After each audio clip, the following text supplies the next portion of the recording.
क्या हाल है? देख लेते हैं एक बार कि वीडियो रिकॉर्ड होना चालू हुआ कि नहीं, क्योंकि आज भी एक बार मेरे साथ थोड़ी हल्की सी नहीं चोट हो ही गई। जस्ट अ मिनट, मैं चेक कर देता हूँ और फिर अपन स्टार्ट करते हैं। लाइव जैसा कुछ दिखा तो रहा है। यस, चालू हो चुका है, देखो आवाज भी आ रही नहीं। तो we can start today's lecture. Last class में अपन लोगों ने क्या देखा था? डिफरेंशिएबिलिटी। डिफरेंशिएबिलिटी में मैंने आपको लास्ट क्लास में क्या बताने की कोशिश की थी कि किसी पॉइंट पे फंक्शन डिफरेंशिएबल कब होगा। पहली चीज ये बताई। ज्योमेट्रिकली मैंने उसमें क्या बोला कि अगर नहीं किसी पॉइंट पे बात कर रहे हैं कि वेदर इट इज डिफरेंशिएबल, डेरिवेबल और नॉट, तो उस पॉइंट पे अगर एक यूनिक टेंजेंट एग्जिस्ट करता है विद फाइनाइट स्लोप, तब तो हम उस पॉइंट पे फंक्शन को क्या बोलते हैं? डिफरेंशिएबल। सही है क्या? और उसको फिर हम लोगों ने मैथमेटिकली भी निकाला। मैथमेटिकली हमने कैसे निकाला कि left hand derivative equal to right hand derivative equal to अब फाइनाइट क्वांटिटी अगर होता है तो भी हम लोग बोल सकते हैं कि फंक्शन उस पॉइंट पे कैसा है बच्चों? डिफरेंशिएबल। तो ये दो चीज हम लोग ऑलरेडी देख चुके हैं। एलएसडी आरएसडी का एक्सप्रेशन ऑलरेडी मैंने आपको बता रखा है। अगर अभी भी कुछ खुशनसीब लोग ऐसे हैं जिन्होंने उसको अभी तक नहीं देखा है ध्यान से या उनको अप्लाई करने की कोशिश नहीं करी है, तो फिर प्रॉब्लम आएगी। ठीक है, फिर हम लोगों ने देखा कि डेरिवेबिलिटी इन एन इंटरवल कैसे चेक करते हैं। तो मैंने ओपन इंटरवल भी ले लिया था, क्लोज इंटरवल भी ले लिया था। समझ में आ गया? तो इंटरवल की भी बात हो गई है और एक पॉइंट पे ही बात होगी। फिर भी मैं क्या करूंगा आज की क्लास में कि पहले तो हम लोग पुराने वाला जो अभी मतलब जो इससे पहले वाला लेक्चर था उसी का थोड़ा सा रिकैप करते हैं, देखते हैं उसमें कितने बच्चे सही बताते हैं। क्योंकि कुछ थ्योरम्स भी बताए थे मैंने, याद करो कि अगर कोई फंक्शन किसी point x equal to a पे डिफरेंशिएबल है तो वो उस पॉइंट पे कैसा होगा बच्चों? कंटीन्यूअस। उल्टा भी तो था? नहीं, उल्टा नहीं था। क्योंकि अगर कंटीन्यूअस है तो ये इस बात की गारंटी नहीं है कि फंक्शन उस पॉइंट पे क्या होगा? डिफरेंशिएबल। Example mod x। ऐसे और भी दो पॉइंट्स बताए थे मैंने, सही है क्या? तो उन्हीं सब चीजों को अपन कर रहे हैं रिकैप। ठीक है, तो नोट करके लिखिएगा आप सभी लोग। ठीक है, पहले मैं लिखता हूं और मेरे को जवाब भी थोड़ा थोड़ा देते जाइए, और गलत होता जाए जवाब देते जाइएगा तो आप बोलोगे आप सुनोगे कैसे? सुन लेंगे अपन, ठीक है ना? बस आप तो कहीं गलत होता जाए तो आप अपनी कॉपी में जरूर लिखिएगा कि फर्स्ट टाइम ये गलत हुआ है। ठीक है, तो if f dash a plus equal to p, मान लो f dash a plus is equal to p and f dash a minus equal to q। f dash a plus कितना आ रहा है? p and f dash q a minus क्या आ रहा है? q। अब पहला पॉइंट है if p equals q end of course बराबर तभी लेते हैं जब फाइनाइट होता है, बट फिर भी मैं एक बार लिख देता हूं, ठीक है ना? Both are finite. तो क्या क्या बोल सकते हैं डिफरेंशिएबिलिटी और कंटिन्यूटी के बारे में? खटाक से सोचिए और बताइए। हम लोगों ने कि if f dash a plus is p and f dash a minus is q, अब हम लोगों ने p equal to q both are finite, मतलब p भी और q भी दोनों ही फाइनाइट है और बराबर हैं। बराबर होने का मतलब ही अपने आप हो जाता है कि फाइनाइट होना चाहिए, ठीक है ना? बट फिर भी मैंने एक्स्ट्रा लिख दिया है ताकि कोई ये नहीं सोचे कि सर इंफिनिटी हो गया था। अरे बेटा 10 बार बता चुके हैं नहीं कि हम लोग इंफिनिटी इंफिनिटी बराबर नहीं बोलते हैं, नहीं तो इंफिनिटी माइनस इंफिनिटी जीरो लिख लिया करो मस्त होके, ठीक है? तो हम लोग अभी बोल रहे हैं कि अगर ऐसा है तो फाइनाइट होता है तभी हम बराबर लिख सकते हैं, बट फिर भी मैंने एक्स्ट्रा केयर लिया है, आप भी कोशिश कीजिए, ठीक है ना? तो ये p इक्वल टू q क्या बोलेंगे डिफरेंशिएबिलिटी के बारे में? बोल सकते हैं क्या कि then fx is differentiable at x equal to a। ऐसा नहीं हो कि a पे चेक करके b की डिफरेंशिएबिलिटी बता दीजिएगा, नहीं, वो भी बहुत खतरनाक होता है। Then fx is differentiable at x equal to a. Can we say it is continuous? Can we say it is continuous? Yes. क्यों? क्योंकि मैंने बात करी हुई है कि अगर डिफरेंशिएबल है तो कंटीन्यूअस भी होगा। then fx is differentiable at x equal to a and it is also continuous। इसको खत्म कर लेंगे फिर हम एग्जांपल्स करेंगे। at x equal to, क्योंकि डिफरेंशिएबल है तो कंटीन्यूअस तो होगा। सही है? याद? दूसरा पॉइंट है, मान लो if p not equal to q but both are finite, but both p and q are finite, but both p and q are finite, क्या बोलेंगे डिफरेंशिएबिलिटी के बारे में? but both p and q are finite, then fx is differentiable और non differentiable, non differentiable, क्योंकि LSD और RSD ये बताया था ना, ये आरएसडी का सिंबल है और ये किसका सिंबल है, एलएसडी का। तो ये भी बता रहा है कि RSD is not equal to LSD, तो of course then FX is non differentiable at x equal to a। तो एफएक्स कैसा होगा, नॉन डिफरेंशिएबल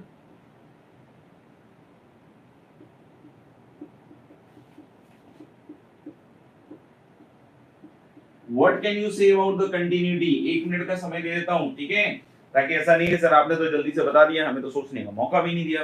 सोचने का मौका मिलना चाहिए, क्योंकि तभी आपका दिमाग जो है या घुटना जो भी है वो विकसित हो सकता है।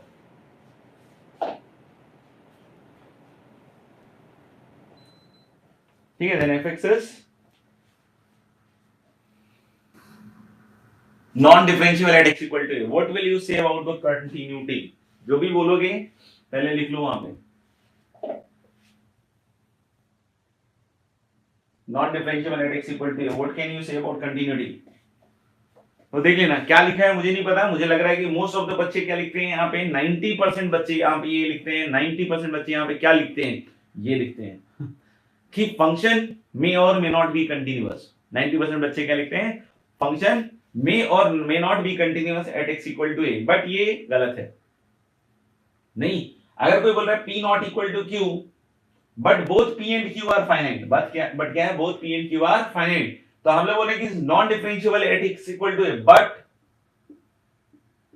It is continuous at x equal to a। यहां मे और मे नॉट भी नहीं चलेगा, ऐसा नहीं कि सर मे चल रहा है तो मे और मे नॉट भी लिख दिया मैंने, समझ में आया क्या, नहीं। अच्छा मे खत्म हो गया क्या, अच्छा सॉरी, देख लेना, but it is continuous, but it is continuous at x equal to a। मतलब अगर p not equal to q है, जहां पे हम लोग बोल रहे हैं कि both p and q are कैसी quantities, finite quantities, but both p and q are कैसी क्वांटिटीज, फाइनाइट क्वांटिटीज, तो फंक्शन तो नॉन डिफरेंशिएबल होगा ये पे, but it will be continuous at x equal to a। यहां मे और मे नॉट भी नहीं करेंगे, क्वेश्चन सॉल्व करते वक्त भी आधे से ज्यादा अमीर बच्चे, अमीर क्यों बोल रहा हूं, क्योंकि ऑब्वियसली बात उनको कभी समझ में नहीं आता कि क्या हो रहा है, समझ में आएगा, आधे ज्यादा अमीर बच्चे इस चीज को अप्लाई नहीं कर पाते, ये तो लग्जरी का पार्ट मान लेते हैं। भाई अपन को उसको वर्किंग में भी ध्यान रखना है, या फिर वो सोचते रहते हैं कंटिन्यूअस होगा नहीं होगा, पता नहीं, कुछ भी हो सकता है। मैं यहाँ पे क्लियरली बता रहा हूं कि अगर p और q फाइनाइट है, चाहे वो इक्वल ना भी हो, समझ में आएगा, ये p डैश नहीं है, ये ऐसी लाइन ऑलरेडी बोर्ड में ही है। तो हम लोग बोले क्या कि p not equal to q है, बट p और q फाइनाइट है, तो कंटिन्यूअस होगा, डिफरेंशिएबल नहीं होगा। बोलो साथ साथ, कंटिन्यूअस होगा और डिफरेंशिएबल नहीं होगा। अच्छा सुनना, तो हम लोग बोल सकते हैं कि यहां तक क्लियर हो गया सबको, लेकिन ये पॉइंट अभी क्लियर नहीं हुआ है, इस पॉइंट को हम क्लियर करते हैं। कैसे क्लियर करते हैं, जैसे मैंने लास्ट क्लास में बताया था वैसे ही क्लियर करूंगा मैं, देखना ध्यान से। पहला पॉइंट क्लियर है, इसलिए मैं इसको हटा रहा हूं।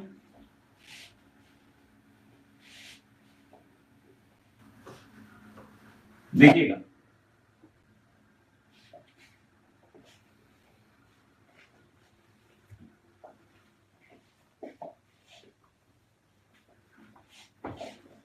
जो हम लोगों ने टेक्निक से लास्ट क्लास में प्रूव किया था, बहुत सारे बच्चों ने अब तक प्रूव कर भी लिया होगा ये, तो हम लोगों ने जिस टेक्निक से लास्ट क्लास में प्रूव किया था, जैसे f डैश a प्लस, फिर से आपको एक बार आपकी याददाश्त को बिल्कुल मजबूत कर रहा हूं, आपके घुटने को बहुत मजबूत करने की कोशिश कर रहा हूं। f dash a plus is limit h is approaching 0 plus a पे डेरिवेटिव की बात हो रही है rsd, f of a plus h minus f of a upon h,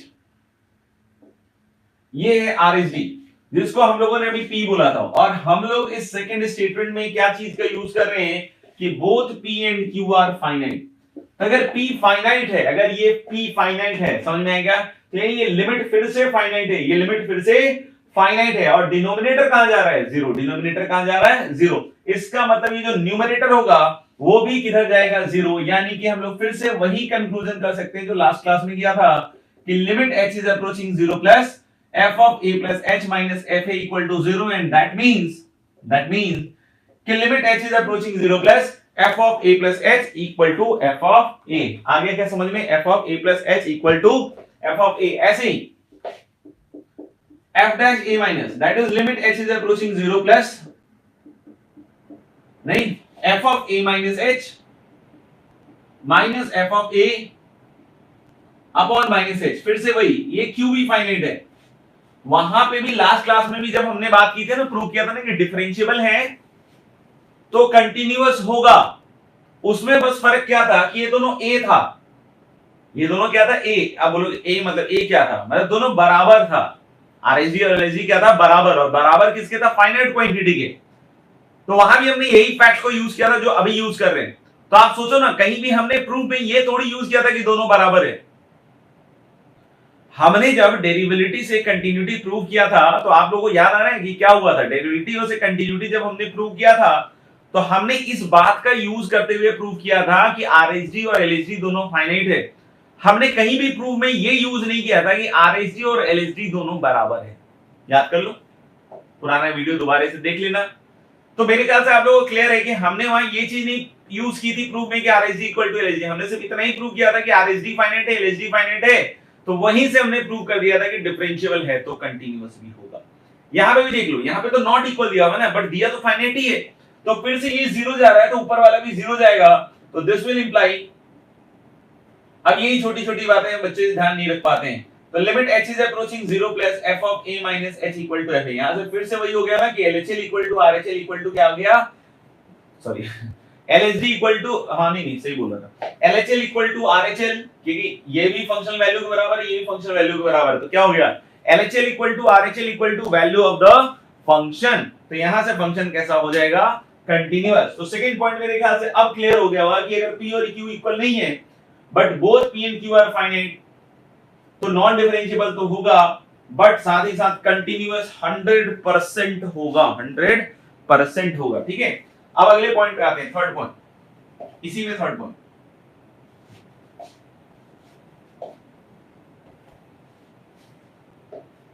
third point is like this, if p is not equal to q and, ध्यान से सोच के बोलना third point, and at least one of p और q, कम से कम मतलब एक, मतलब दोनों भी हो सकते हैं, and at least one of p और q approaches infinity, नहीं, और माइनस इंफिनिटी, या फिर डज नॉट एग्जिस्ट भी हो सकता है कि एग्जिस्ट नहीं कर रहा हूं, मतलब ये भी डज नॉट एग्जिस्ट ही है, बट ये एक स्पेशल टाइप का डज नॉट एग्जिस्ट है। ठीक है ना, और भी तरीके होते हैं डज नॉट एग्जिस्ट के, और डज नॉट एग्जिस्ट, मतलब डज नॉट एग्जिस्ट का सिर्फ यही तरीका नहीं कि इंफिनिटी और माइनस इंफिनिटी है, मतलब इस केस में भी डज नॉट एग्जिस्ट ही बोलेंगे, समझे कि ये सब डज नॉट एग्जिस्ट ही है केस। ठीक है ना, लेकिन इसको मैं थोड़ा सा स्पेशल अलग से फोकस कर रहा हूं। ठीक है, तो हम लोग बोले p not equal to q and at least one of p और q अप्रोचेस इंफिनिटी और माइनस इंफिनिटी और डज नॉट एग्जिस्ट, देन क्या बोलेंगे, बोलो जनता, क्या बोलेंगे कि then fx is non differentiable. ये तो बोलेंगे ना भाई, या कोई डिफरेंशिएबल बोलेगा, then fx is non differentiable at x equal to a,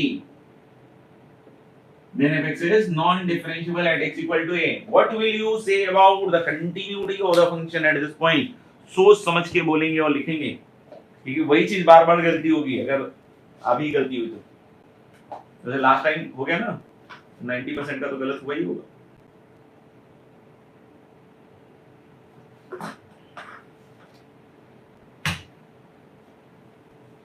बताओ, एक मिनट मेरे समय है।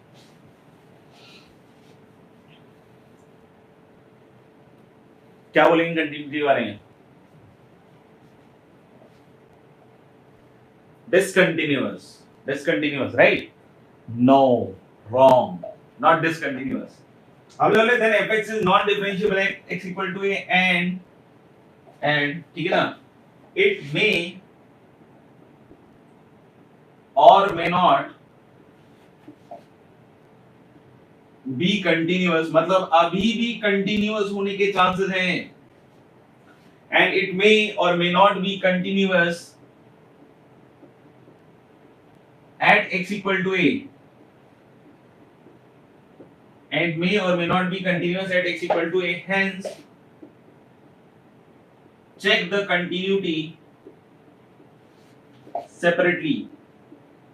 अभी तक मैंने कहीं कंटिन्यूटी को सेपरेटली चेक करने की जरूरत नहीं बोली आपको, ठीक है ना, and hence and hence check the continuity separately.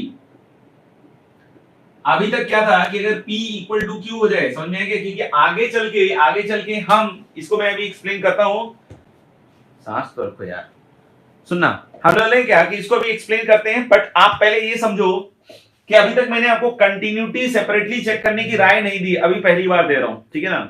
तो अब क्वेश्चंस में क्या होंगे वो सुनेंगे, अभी करेंगे तो भी समझ में आएगा। अब क्वेश्चंस में क्या होंगे कि एक फंक्शन दे देगा और हो सकता है कि आपको उसकी डिफरेंशियबिलिटी और कंटिन्यूटी एक साथ चेक करने के लिए दे दें। अब जैसे मान लो कि एक फंक्शन दिया और उसका बोला कंटिन्यूटी चेक करने के लिए, अब ये अलग तरह के बच्चे होंगे, अलग किस्म के बच्चे होंगे, बिल्कुल ही अलग होंगे, समझ में आएगा। अब सोच लेना कैसे होंगे, ठीक है ना, कि वो पहले डिफरेंशियबिलिटी चेक कर रहे होंगे। अरे भाई जब कंटिन्यूटी चेक करने के लिए दिया तब तो आप कंटिन्यूटी चेक करो ना, तुम काहे दिमाग लगा रहे हो, समझ में आएगा। लेकिन हाँ, अगर मान लो डिफरेंशियबिलिटी और कंटिन्यूटी दोनों चेक करने के लिए दे दिया, सुनना ध्यान से, हमारे क्वेश्चन ने डिफरेंशियबिलिटी और कंटिन्यूटी दोनों ही चेक करने के लिए दे दिया, तो अब पहले कंटिन्यूटी मत चेक करो, मेरी सलाह, माननी है मानो और नहीं माननी है तो भी मानो, समझ में आएगा। मेरी सलाह क्या है कि अब आप सबसे पहले डिफरेंशियबिलिटी चेक करोगे, तो डिफरेंशियबिलिटी चेक करोगे और सही अगर मान लो निकाल लिया, होता होगा ना कभी तो, हालांकि डिफरेंशियबिलिटी चेक कर रहे हो सही निकाल लिया, हमने एलएसडी से निकाल लिया, आरएसडी से निकाल लिया, दोनों बराबर दिख गए, फाइनाइट दोनों बराबर दिख गए, तो क्या मैं कंटिन्यूटी अब चेक करूं, अरे काहे टाइम वेस्ट कर रहे हैं, अभी तो प्रूव किया कि अगर P इक्वल टू Q हुआ फर्स्ट पॉइंट में तो हम लोग बोलते हैं फंक्शन डिफरेंशिएबल तो है ही और कंटिन्यूअस भी है। दूसरा, आपने एलएसडी आरएसडी सही निकाला और एलएसडी भी फाइनाइट आया, आरएसडी भी फाइनाइट आया और दोनों आपस में बराबर नहीं आए, तो नॉन डिफरेंशिएबल बोल सकते हैं। क्या कंटिन्यूटी अब चेक कीजिएगा, नहीं।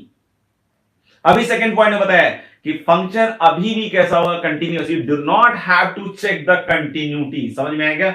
हाँ, लेकिन अगर ऐसा केस हो जाए कि आपने P निकाला, यानी कि एलएसडी आरएसडी जो निकाला, उस एलएसडी आरएसडी में मान लो दोनों इंफिनिटी जा रहे हैं, एलएसडी भी इंफिनिटी जा रहा है, आरएसडी भी इंफिनिटी जा रहा है, या कोई एक डज नॉट एग्जिस्ट हो रहा है, या कोई एक माइनस इंफिनिटी जा रहा है, इन सब केसेस के लिए आप फंक्शन को नॉन डिफरेंशिएबल बताएं,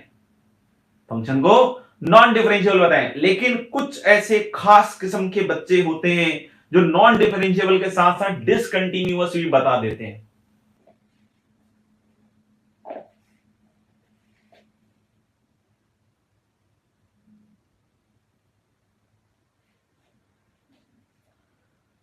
आई होप कि सभी चीजें सही समझ में आ गई होंगी। नहीं तो हम लोग बोलेंगे कि कुछ ऐसे खास किस्म के भी बच्चे होते हैं जो क्या करेंगे, बताओ क्या करेंगे कि वो यहां से नॉन डिफरेंशिएबल तो बता देंगे और साथ ही साथ क्या बोल देंगे, डिसकंटिन्यूअस। भाई नहीं, डिसकंटिन्यूअस है, नहीं है, मतलब इस केस में इंफिनिटी और माइनस इंफिनिटी वाले या डज नॉट एग्जिस्ट वाले केस में ऐसा पक्के से नहीं बता सकते हो, क्या नहीं बता सकते हो कि ये डिसकंटिन्यूअस है, तो इसलिए लिखना नहीं। यानी कि अब आपको कंटिन्यूटी को भी चेक करना है। नहीं समझ में आया तो मैं फिर से बोल रहा हूं, क्या बोल रहा हूं कि अगर मान लो आपने एलएसडी आरएसडी निकाला, कोई एक इंफिनिटी या माइनस इंफिनिटी जा रहा है, जाने दो, या डज नॉट एग्जिस्ट हो रहा है, ठीक है, इन सब केसेस के लिए आप नॉन डिफरेंशिएबल तो बोलें, लेकिन ऐसा नहीं कि जोश में आके डिसकंटिन्यूअस ही बोल दें। इसी के लिए रोक रहा हूं कि रुक जाओ। नहीं, बहुत खास किस्म के लोग हैं जो बोल देते हैं और फिर वो रिजेक्ट होते हैं आईटी में, सुनना यही बात। तो हम लोगों को क्या करना है, रुकना है वहां पे। हम लोग डिसकंटिन्यूटी के बारे में नहीं बोल सकते हैं, अभी भी चांसेस हैं कि कंटिन्यूअस हो सकता है। अब बोलोगे कैसे हो सकता है सर, मेरी को आपकी बातों पे विश्वास नहीं है, कर लो, बहुत जल्दी कर लो, बहुत फायदा होता है, बाकी मैं आपको समझाने की कोशिश करूंगा, ठीक है। तो कंटिन्यूअस अभी भी होने के चांसेस है। अब मेरा एक सवाल है, सिंपल सा सवाल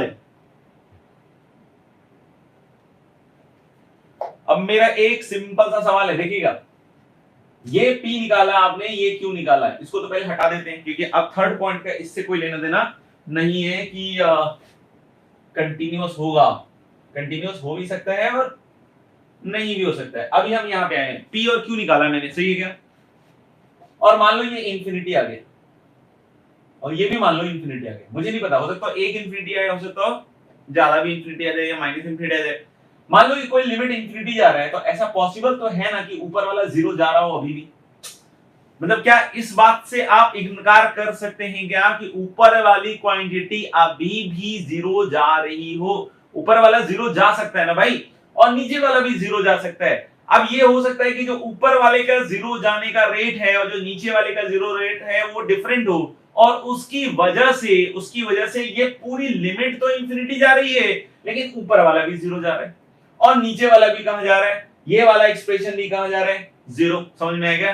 तो देयर एग्जिस्ट अ चांस कि ऊपर वाली क्वांटिटी हो सकता है दोनों लिमिट इंफिनिटी आने के बावजूद ऊपर वाली क्वांटिटी किधर की तरफ जा रही है, जीरो। बहुत सारे बच्चे इसके बावजूद भी ना नुकुर कुकुर पुकुर करेंगे, तो उनके लिए मैं अब एक एग्जांपल दिखा देता हूं, ठीक है? बाकी जो मैंने बोला है वो बिल्कुल सत्य है, उसके अलावा कुछ नहीं है। तो हम उस चीज को फिर से देखते हैं।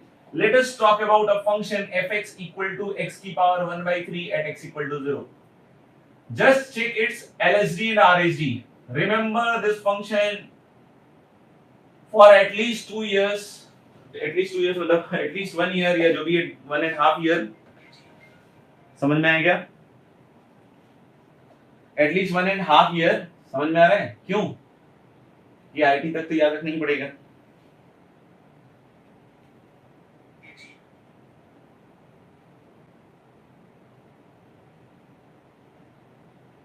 करके इसका एलएसडी आरएसडी निकालो।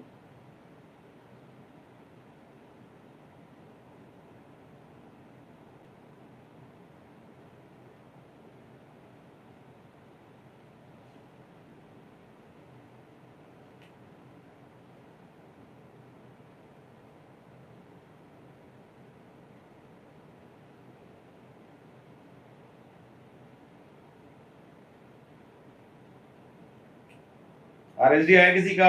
बताओ भाई, हाथ खड़ा करो।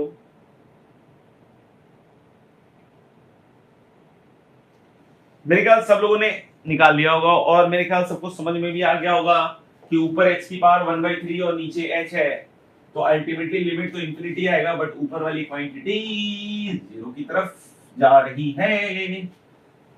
क्या बोलती है जनता? सुनना ध्यान से।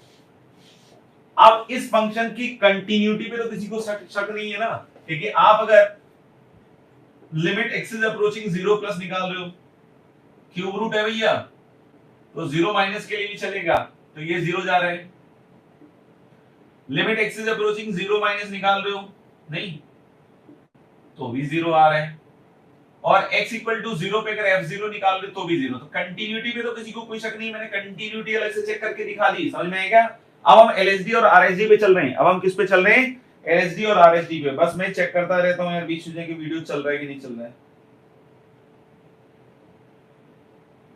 हाँ ठीक है, चल रहा है। तो हम लोग बोलेंगे कि अगर हम f डैश 0 प्लस निकाल रहे हैं, मतलब हम क्या निकाल रहे हैं? आरएसडी। क्या लिखता हूं मैं? Limit h is approaching 0 plus. ध्यान रखें, h इज अप्रोचिंग 0 प्लस लिखना बहुत ज्यादा फायदेमंद है। और f ऑफ क्या होता है? a प्लस h था। अरे एक्चुअली तो f of a plus h था ना, तो a यहाँ पे कितना है? 0। तो क्या लिखोगे? f of 0 plus h minus f0। देखो बिल्कुल कायदे से एक एक स्टेप लिख रहा हूं, तुम भी लिखो और कैलकुलेट सही सही करना सीखो। अगर सीख लोगे तो जिंदगी बन जाएगी, और नहीं तो फिर रोते रहोगे कि मेरा तो आईटी नहीं हुआ था, मेरा तो ये नहीं हुआ था, मेरा तो फलाना ढिमकाना, और बढ़िया बढ़िया स्टोरीज लिखोगे। ठीक है, तो f of 0 plus is fh। fh कितना हो जाएगा बच्चों? h की power 1/3 minus f0 upon h। ध्यान रखेंगे h पॉजिटिव है, तो limit h is approaching 0 plus, और ये आएगा बच्चों 1 अपॉन h की power 2/3, and this will be approaching where? Infinity, क्योंकि नीचे वाला कहां जा रहा होगा? 0। ऐसे ही जब आप f डैश 0 माइनस निकालोगे, हाँ या ना, देख लो एक बार, यानी LSD, तो देख रहे हो ना, RSD LSD दोनों इंफिनिटी जा रहा है, उसके बावजूद जो फंक्शन है नहीं नॉन डिफरेंशिएबल तो है ही, लेकिन ये डिसकंटीन्यूअस नहीं है। समझ में आएगा? तो हम लोग देख सकते हैं limit h is approaching 0 plus f of 0 minus h minus f0, तो कितना हो जाएगा? माइनस ऑफ h की पावर 1/3, क्यूब रूट में आएगा तो माइनस बाहर आ जाएगा। और फिर से देख सकते हो कि this is limit h is approaching 0 plus 1 upon h की power 2/3, so this will be also approaching where? infinity। समझ में आएगा? ये भी कहां जाएगा आपका? इंफिनिटी। तो क्या सब बच्चों को ये बात समझ में आ गई कि LSD RSD दोनों इंफिनिटी जा रहे हैं, फंक्शन नॉन डिफरेंशिएबल, उसके बावजूद फंक्शन कैसा है? कंटीन्यूअस। यानी कि कंटिन्यूटी अलग से चेक करनी पड़ेगी। ऐसा नहीं कि जोश में आके बोल देना कंटीन्यूअस तो हमेशा होगा। नहीं बोल रहा हूं ऐसा कि कंटीन्यूअस हमेशा होगा, और ना तो ये बोल रहा हूं कि डिसकंटीन्यूअस हमेशा होगा। जब भी LSD या RSD में से कोई एक या दोनों के दोनों इंफिनिटी माइनस इंफिनिटी या डज नॉट एग्जिस्ट हो रहे हो, तो उस केस में नॉन डिफरेंशिएबल तो शर्तिया है। लेकिन कंटिन्यूअस या डिसकंटिन्यूअस आप डायरेक्टली नहीं बता सकते हैं। आपको क्या करना पड़ेगा, कंटिन्यूटी डिसकंटिन्यूटी जो भी है उसको चेक करनी पड़ेगी और उसके हिसाब से ही आप बतला सकते हो। तो देखो इस पॉइंट को मैंने बहुत फोकस किया है, बहुत एम्फसाइज किया है, उसके बावजूद अगर आप गलत करोगे तो ये अब आपके ऊपर है। समझ में आ गया? तो अब हम कुछ क्वेश्चंस भी करेंगे, ठीक है? तो मेरे ख्याल से इसको पहले हटाते हैं, लेट्स डू सर्टेन क्वेश्चंस।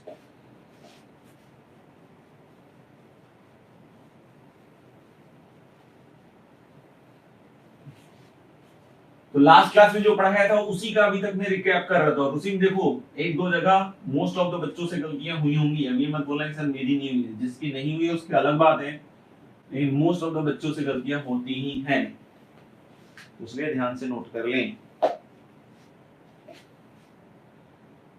अगला सवाल देखिए, बहुत सिंपल सवाल दे रहा हूं, बहुत सिंपल, बहुत सिंपल। डिस्कस अमंग योरसेल्फ, नहीं फोन पे, discuss the differentiability of following function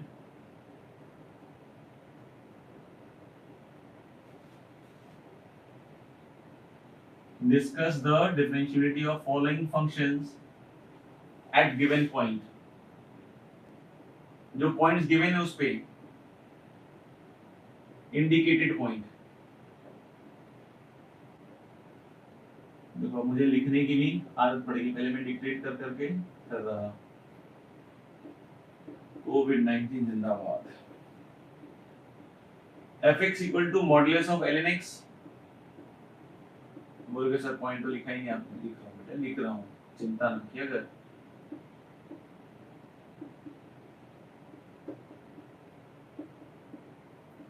इसको चेक कीजिए आप एट x इक्वल टू 1। अब मैं तो बोल रहा हूं कि आप बिल्कुल बाय डेफिनेशन चेक कीजिए, क्योंकि बहुत सारे बच्चे लास्ट तक जिंदगी निकल जाती है, इतना नहीं मेहनत कर लेते हैं लेकिन फिर भी डिफरेंशियबिलिटी या एलजी आरएसजी नहीं निकालना सीख पाते हैं। इसलिए मैं बोल रहा हूं बिल्कुल बेसिक से निकालो, बेसिक से, नहीं तो कुछ दिनों में एसिडिक रहेगा।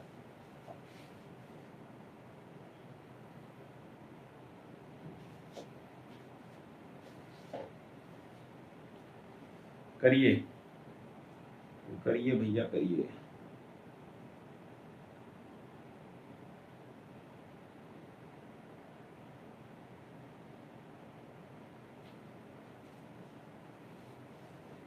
चाहो तो खुद से पॉज करते जाओ और एक एक करके देखते जाओ, करते जाओ, देखते जाओ, ठीक है? तो मैं करना चालू कर देता हूँ थोड़ा सा। नहीं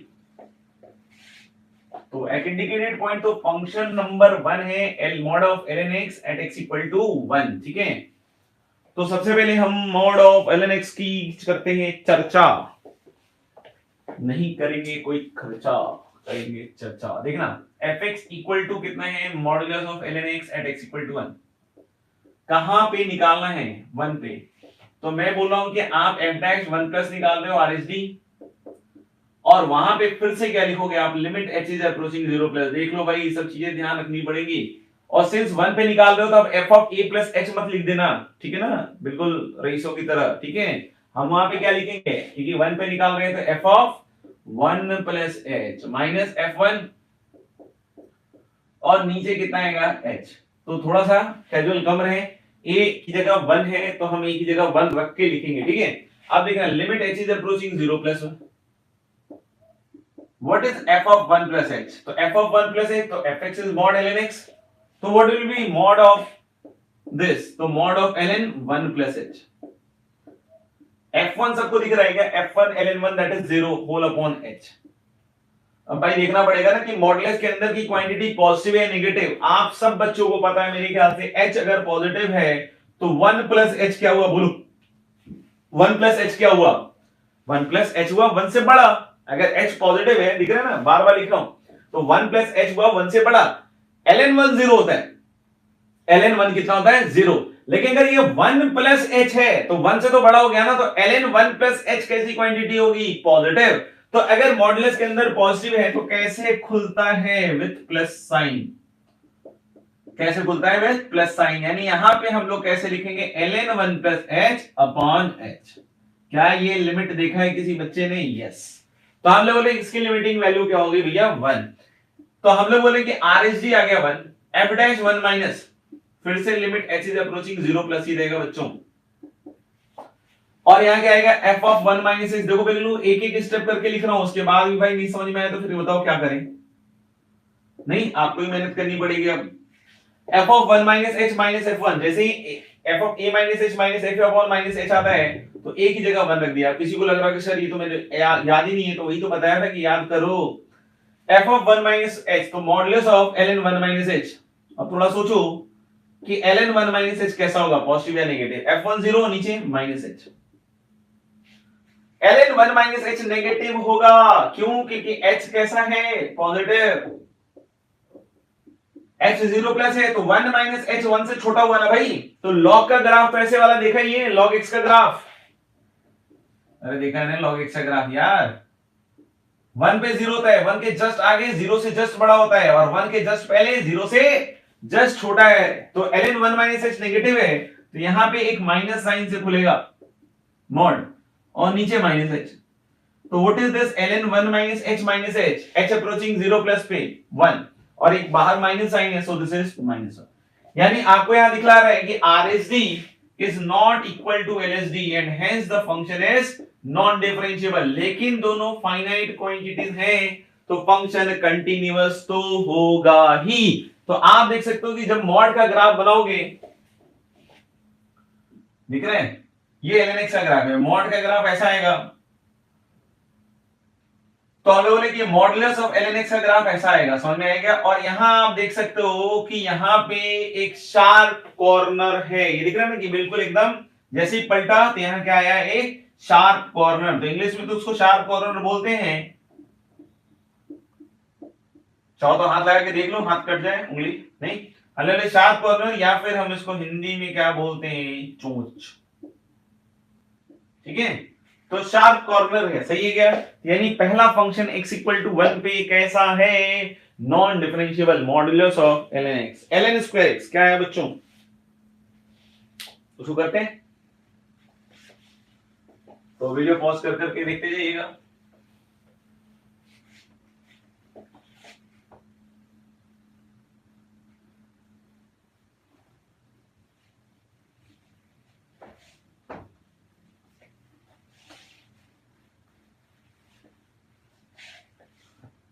ln स्क्वायर x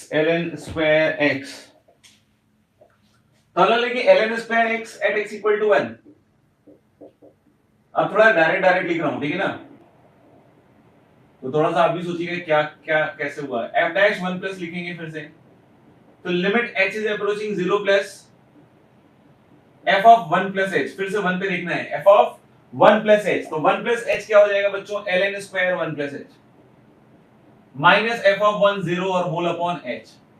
तो एक h से मल्टीप्लाई डिवाइड कर लो, तो अगर एक h से मल्टीप्लाई डिवाइड कर लोगे तो h अप्रोचिंग 0 पे 0 प्लस पे ln 1 plus h upon h 1 हो गया, उसका होल स्क्वायर हो गया ना, ln 1 plus h upon h का होल स्क्वायर। बगल वाला 0 जा रहा है तो 10 मत लिख देना, 1 0 10, this will be approaching what 0। और ऐसे ही जब आप f डैश 1 माइनस निकालिएगा तो limit h is approaching 0 plus f of 1 minus h ln 1 square 1 minus h, और नीचे क्या आएगा माइनस h, f ऑफ 1 यहां भी 0 होगा। तो मैं क्या कह रहा हूं कि एक माइनस h से मल्टीप्लाई डिवाइड कर लीजिए, माइनस h से मल्टीप्लाई डिवाइड कीजिएगा तो ये माइनस h का होल स्क्वायर हो जाएगा, और ये ln 1 minus h upon minus h का होल स्क्वायर। तो लिमिट में 1 हो गया इधर, और उधर फिर से 0 हो गया, तो अल्टीमेटली ये भी 0 आ गया। यानी LHD RHD दोनों सेम है, और फंक्शन इसलिए क्या होगा, डिफरेंशिएबल ln स्क्वायर x। तो ln स्क्वायर में ध्यान रखिएगा कि यहाँ चोंच नहीं बनेगा, ये बिल्कुल स्मूथ होगा, यहाँ पे टेंजेंट जो होगा वो x एक्सिस खुद होगा।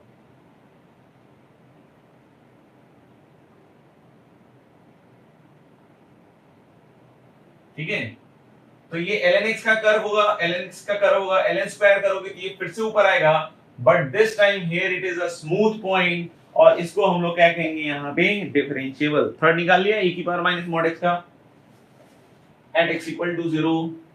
नहीं निकाला है तो निकालिए, पहले मैं तो डिस्कस कर रहा हूं। fx इक्वल टू e की power minus mod x at x equal to 0।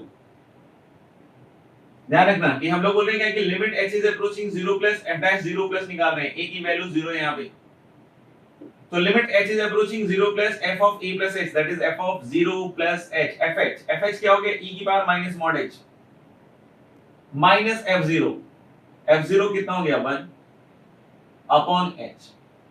अब थोड़ा सा अगर आप सोच पाओ तो h सिंस पॉजिटिव है तो मॉडुलस प्लस साइन से खुलेगा, और अगर बाहर है कैसा साइन माइनस, तो ये हो जाएगा e की पावर माइनस h माइनस 1 और एक माइनस 1 से मल्टीप्लाई डिवाइड कर दो, तो ये जाना पहचाना आप सबका अपना लिमिट, नहीं e की power t minus 1 upon t approaching 0 पे 1 होता है, और ये माइनस 1 क्योंकि बाहर क्या लिखा हुआ माइनस 1।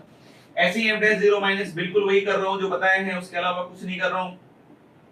तो limit h is approaching 0 plus f of 0 minus h, that is f of minus h, so that is e की power minus mod minus h minus 1 upon minus h।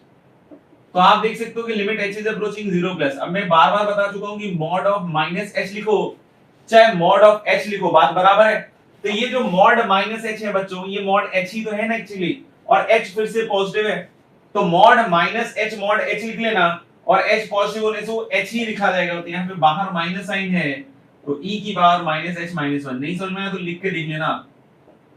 और ये शानदार कितना हो रहा है 1, तो फिर से LHD RHD सेम नहीं है, तो फंक्शन को हम क्या बोलेंगे, non differentiable, but it is still continuous at x equal to 0। Graph बना के देख सकते हैं हम लोग खुद से भी। आगे बढ़ते हैं।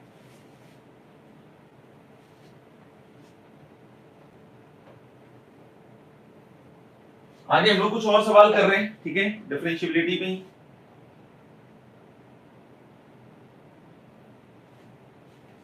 देखिए, if fx is,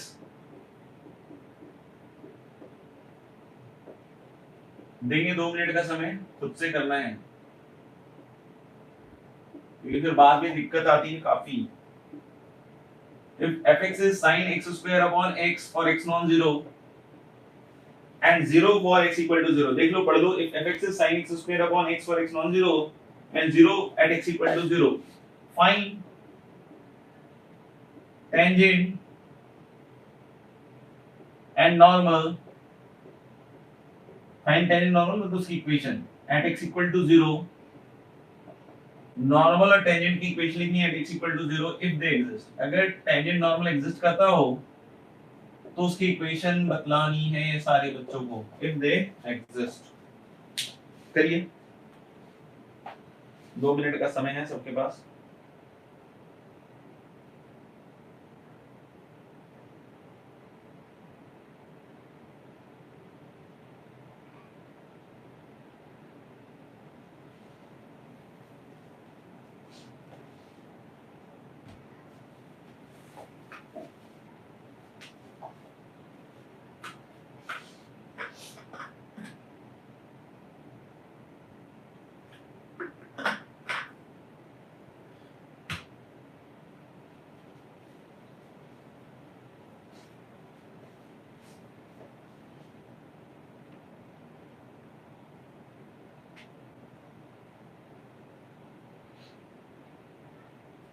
करके दिखाओ, करोगे तभी फायदेमंद हो पाएगा ये चैप्टर, नहीं करोगे हिम्मत हार जाओगे तो फिर मुश्किल है। बहुत सारे बच्चों के लिए तो बहुत इजी है, लेकिन बहुत सारे बच्चे क्या हैं, बहुत ध्यान नहीं देते हैं, तो उसकी वजह से उनको लगता रहता है कि यार ये तो बहुत टफ है, बहुत टफ है। कुछ भी टफ नहीं है।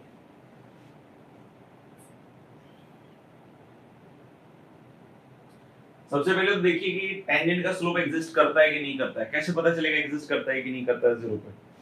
RHD निकालना पड़ेगा, f dash 0 plus f dash 0 minus, limit सही सही निकाल लीजिए, लिमिट सिखाया हुआ है और ये तो बहुत ही सिंपल लिमिट है। करो, एक्सप्रेशन सही लिखना है f dash 0 plus f dash 0 minus का, नहीं तो फिर पाप चढ़ेगा।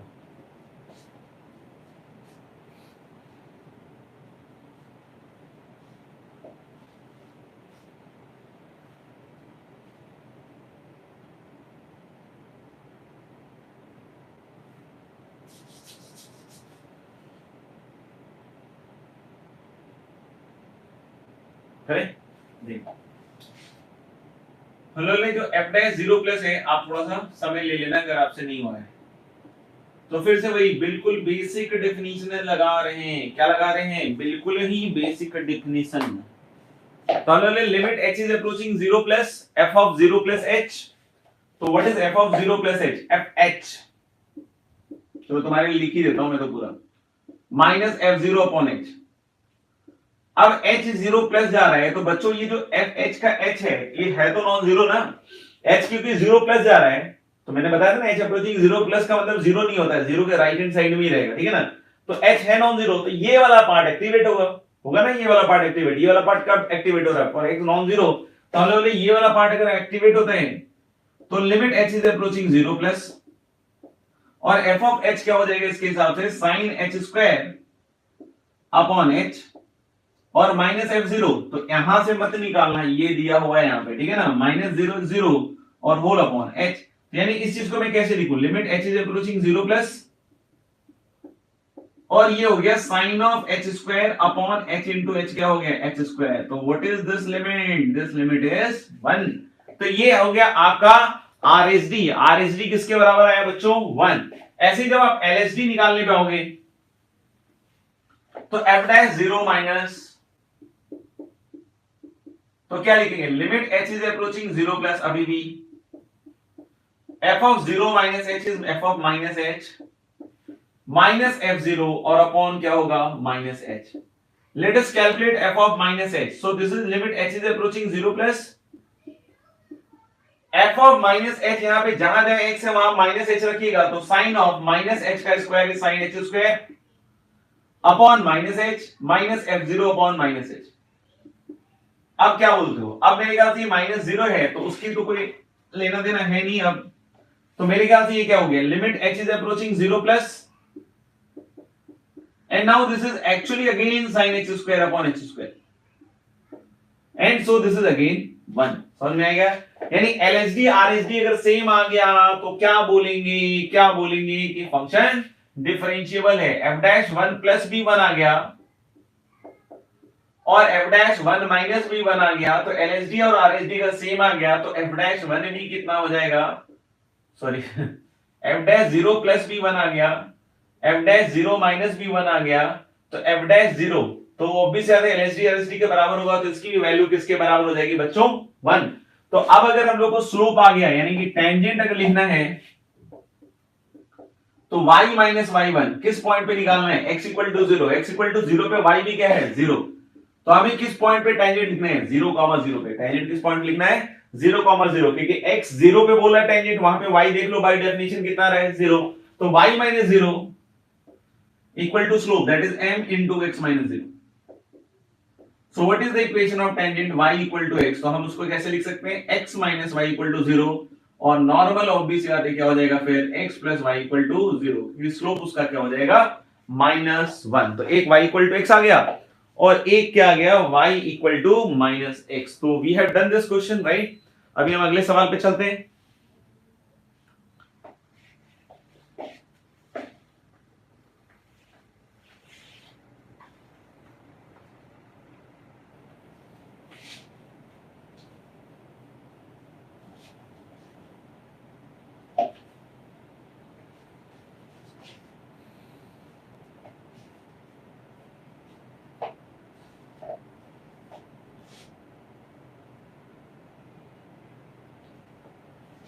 If fx is, लिखिएगा, if fx is modulus of 1 minus 4x square, if fx is modulus of 1 minus 4x square for x lying between close 0 से 1 and this is greatest integer of x square minus 2x, greatest integer of x square minus 2x for x close 1 से close 2, ठीक है ना, greatest integer है। then discuss differentiability of fx,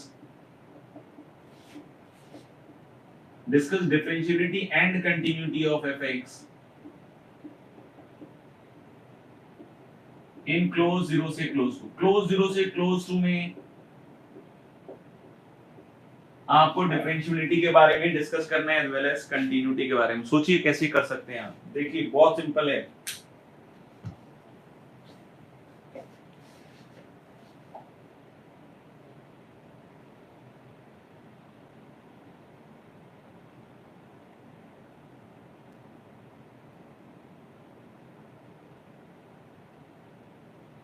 ठीक है, करो करो, 2 मिनट ले लो।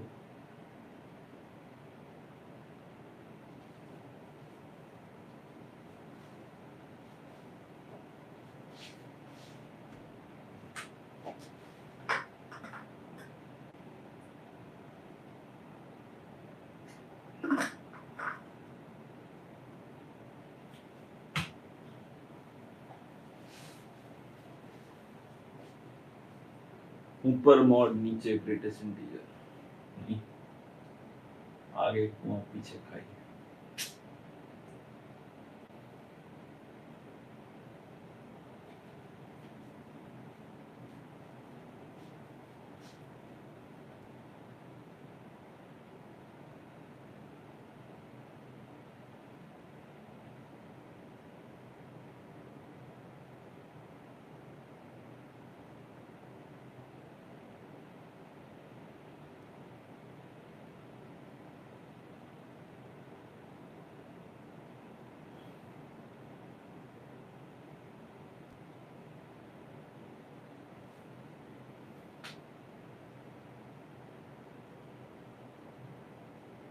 करता हूं मैं, आप लोग थोड़ी देर चाहो तो पॉज कर लो।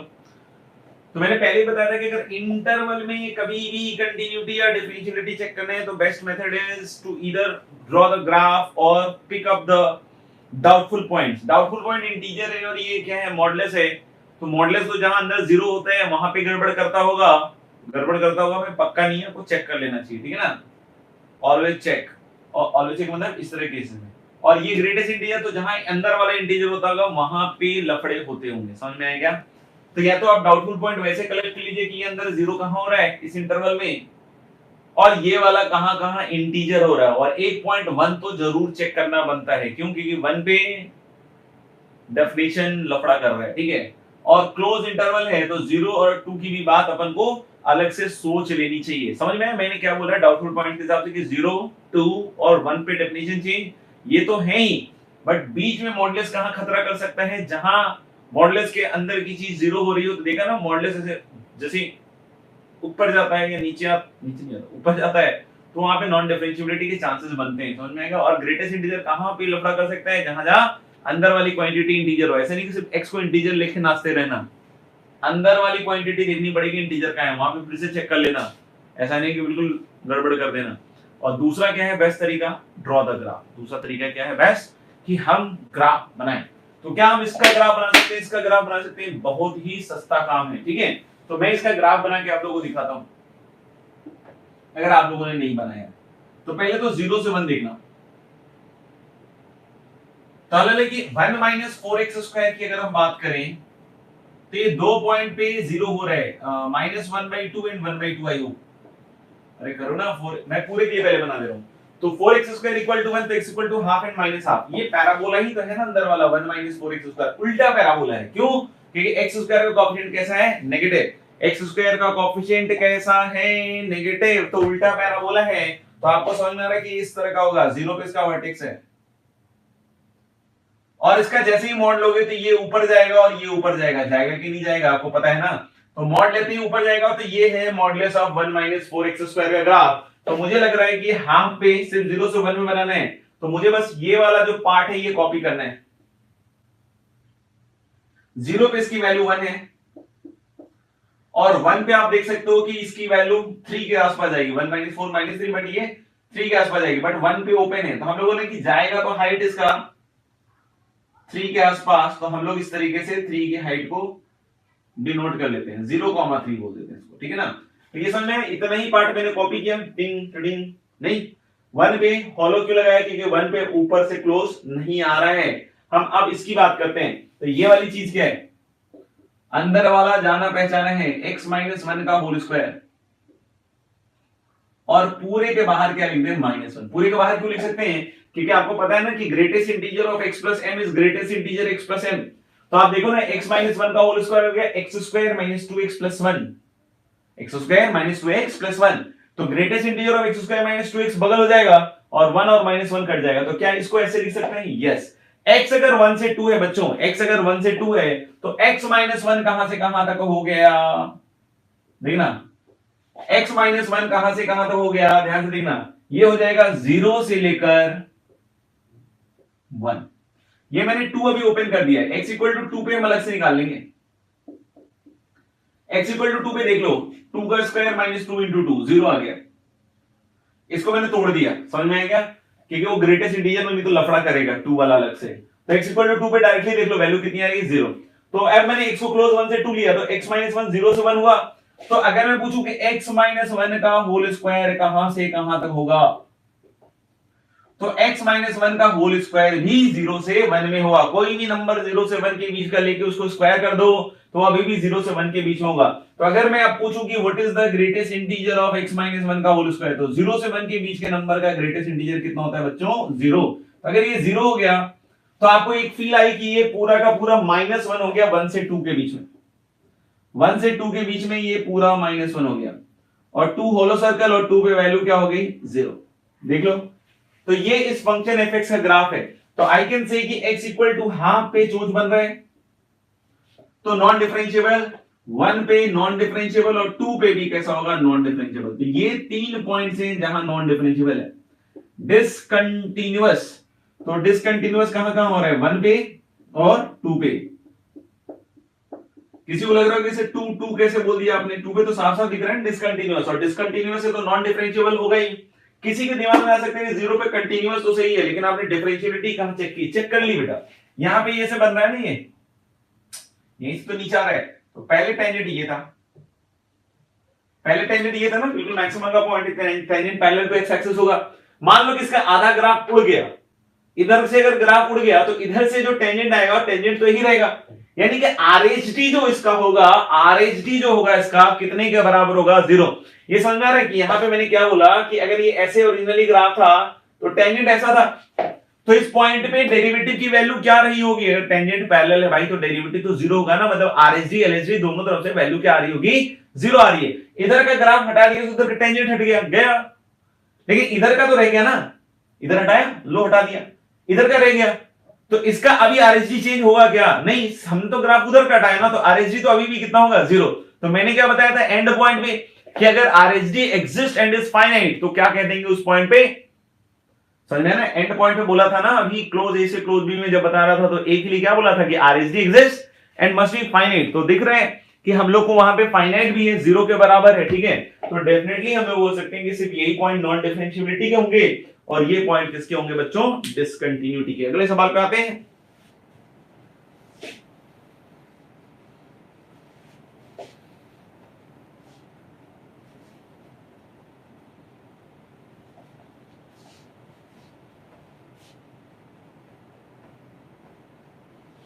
ठीक है,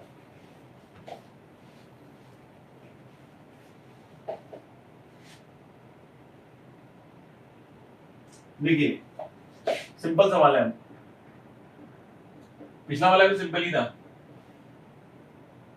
ये वाला भूल तो नहीं गया ना, ऐसा बताया गया था फंक्शन में। if fx is maximum of 1 minus x, 1 plus x and 2, if fx is max of 1 minus x, 1 plus x and 2, then find number of points, where fx is non-differentiable. Then find number of points where fx is non-differentiable. हमें बताना है कि जो function fx है वो कितने point पे non differentiable होगा, बताओ, 2 मिनट का समय।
ठीक है, तो तुम लोग ट्राई करना, मैं आपके लिए सॉल्व करके दिखाता हूँ। सही क्या, चाहो तो आप पॉज कर लो उसको थोड़ी देर के लिए।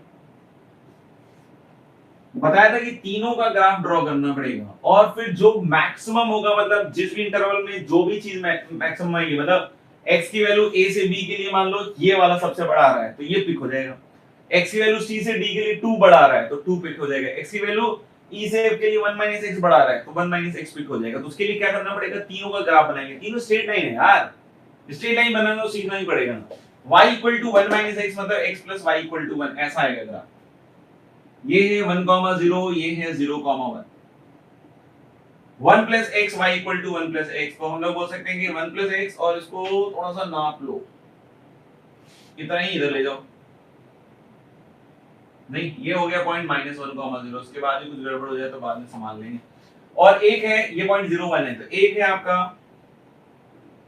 नहीं y इक्वल टू 2, तो इससे एक यूनिट ऊपर जाएगा स्ट्रेट लाइन।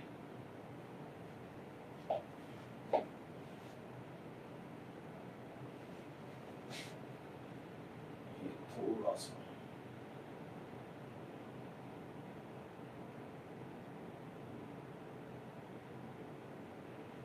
ये है y इक्वल टू इधर,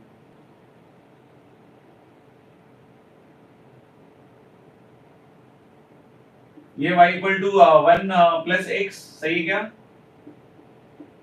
ये y equal to 1 minus x और ये हो गया तुम्हारा y इक्वल टू 2 वाली लाइन। तो अब देखना आप ये वाला पॉइंट, ये पॉइंट ऑफ इंटरसेक्शन होगा सिंस 2 वाला भिड़ा है किससे 1 माइनस x है, तो x की वैल्यू मेरे ख्याल से -1 होगी। ये पॉइंट है -1,2 और ये पॉइंट है आपका 1,2। ये y equal to 1 plus x वाली लाइन है, लिख भी देता हूं उसके नीचे, ये y इक्वल टू क्या हो गया 1 प्लस x, ये वाली लाइन क्या हो गई 2 और ये वाला कौन सी लाइन है y equal to 1 minus x, सही है क्या। तो आप देख सकते हो कि ये दोनों सीधे बिल्कुल वैसे ही हैं, और ये इधर। अब एक चीज ध्यान से सुनते जाना कि हम लोग बोल रहे हैं कि इस डॉटेड लाइन जो वर्टिकल लाइन है उसके लेफ्ट में देखो, उसके लेफ्ट में 3 ग्राफ दिखेंगे, दिख रहे हैं क्या, इस डॉटेड लाइन के लेफ्ट में 3 ग्राफ दिख रहे हैं, एक तो ये वाला ग्राफ, फिर ये ग्राफ, फिर ये ग्राफ, इन तीनों में कौन सा ग्राफ ऊपर है, इन तीनों में कौन सा ग्राफ ऊपर है, डेफिनेटली यही वाला है यार, इसमें क्या है, तो उसको मैं मार्क करता जा रहा हूं, देखना। फिर हम जब ये वर्टिकल लाइन से ये वर्टिकल लाइन के बीच में देखें तो 3 ग्राफ फिर से देख रहे हैं, एक ये ग्राफ, एक ये ग्राफ, एक ये ग्राफ, कौन सा ग्राफ सबसे ऊपर दिख रहा है, ये वाला, सही है क्या, दिख रहा है क्या। और फिर जैसे ही आप इसके आगे जाएंगे तो फिर से 3 ग्राफ दिखेंगे, तो सबसे ऊपर कौन सा ग्राफ दिख रहा है, ये वाला, क्योंकि हमें मैक्स है तो हम मैक्स को सेलेक्ट कर रहे हैं, लेकिन अगर मिनिमम होता तो इन तीनों में कौन सा सिलेक्ट होता है, ये वाला, मिनिमम होता तो इन तीनों में फिर कौन सिलेक्ट होता है, ये वाला, मिनिमम अगर होता तो इन तीनों में कौन होता है, फिर ये वाला, फिर इन तीनों में ये वाला। अगर मिनिमम होता तो अलग ग्राफ है, मैक्सिमम होता है अलग ग्राफ है, समझ में क्या, तो ये वाला एक्चुअल ग्राफ होगा। आप देख लो, इसको मैं चाहूं तो पूरा हटा देता हूं अब, ठीक है, यहां तक मेरे ख्याल से क्लियर है। अब मैं हटा के सिर्फ ये fx का ग्राफ रहने दे रहा हूं, ये देखो हटाया, तो इधर की साइड तो सबको समझ में आ गया कि ये कौन सा ग्राफ रिटेन हुआ है 1 माइनस एक्स, इधर की साइड कौन सा ग्राफ रिटेन हुआ है 2 वाला, इधर भी कौन सा है 2 वाला, और इधर की साइड क्या है 1 प्लस एक्स। तो आप देखोगे ओवरऑल ग्राफ यहां से ऐसे आ रहा है, फिर यहां स्लोप का मिसमैच हो गया, यानी कि इधर के एलएसडी अलग होगा, इनफैक्ट एलएसडी -1 होगा और आरएसडी क्या हो जाएगा 0, क्योंकि ये स्ट्रेट लाइन है, समझ में आएगा। इस तरीके से इसका एलएसडी 0 होगा और इसका आरएसडी किसके बराबर होगा 1। तो यानी कि आपको कितने पॉइंट्स दिखे जहां फंक्शन नॉन डिफरेंशिएबल है, देयर आर 2 पॉइंट, एक तो कौन सा x इक्वल टू 1 और एक हो गया x इक्वल टू -1, एक तो x इक्वल टू 1 हो गया और दूसरा कौन सा हो गया बच्चों -1, ठीक है। तो आई होप कि अपन ने आज का लेक्चर जो है कंप्लीट कर लिया है, और थोड़ा बहुत होमवर्क हो सकेगा पॉसिबल तो मैं अभी कर देता हूं आपके लिए, देख लेता हूं क्या है, और नहीं तो फिर हम लोग होमवर्क में नेक्स्ट डीपीपी लिख लें, बेटर रहेगा। तो नेक्स्ट डीपीपी मेरे ख्याल से बनी हुई होगी, अब मुझे याद नहीं है कौन सा लास्ट डीपीपी हम लोगों ने किया था, इसलिए मैं नंबर नहीं बोल रहा हूं। तो हम लोग इसमें नेक्स्ट डीपीपी करेंगे, वो नेक्स्ट डीपीपी अपलोड हो जाएगा आई होप, तो एक तो वो कर लेना आप लोग, ठीक है। और देख लेता हूं कुछ अगर शीट से हो जाता है तो 2 सेकंड रुकिए, मैं ट्राई कर लेता हूं।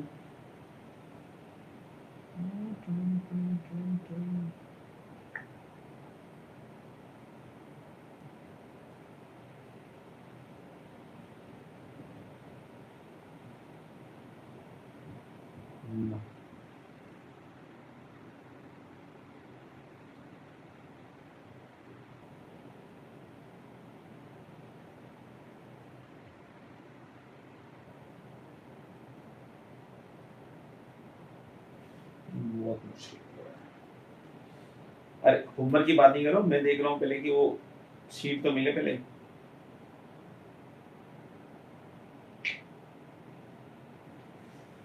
शीट ही मुझे नहीं दिखाई दे रही है, वैसे तो आंखों के आगे से ही जा रही है। हाँ, मिल गया।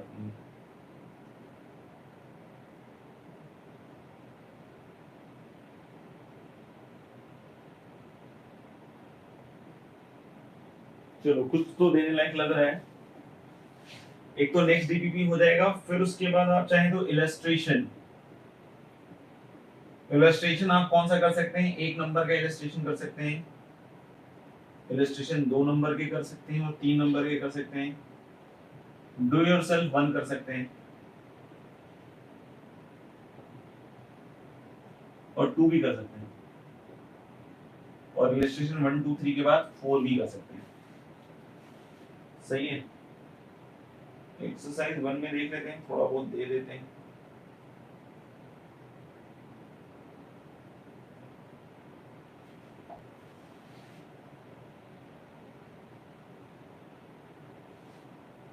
चलो एक्सरसाइज 1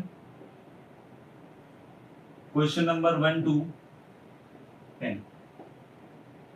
तो ये है आपका कुल मिला के आज का होमवर्क 1 to 10, और फिर साथ ही साथ डिफरेंशियलिटी का ही दिया ना यार, एक बार देख लेता हूँ यार, मुझे लग रहा है कि गड़बड़ हो गया। हाँ डिफरेंशियलिटी की, ठीक है ना। तो अब सब लोग अपना ध्यान रखिए, ठीक है। बाकी होमवर्क को करते रहिए, मेहनत खूब कीजिए, टाइम बिल्कुल वेस्ट मत कीजिए, ठीक है। ये जिंदगी में अगर बहुत कुछ पाना है तो समय का सदुपयोग हमेशा करते रहना पड़ेगा। आप लोगों को बहुत बहुत आशीर्वाद। God bless you all, take care.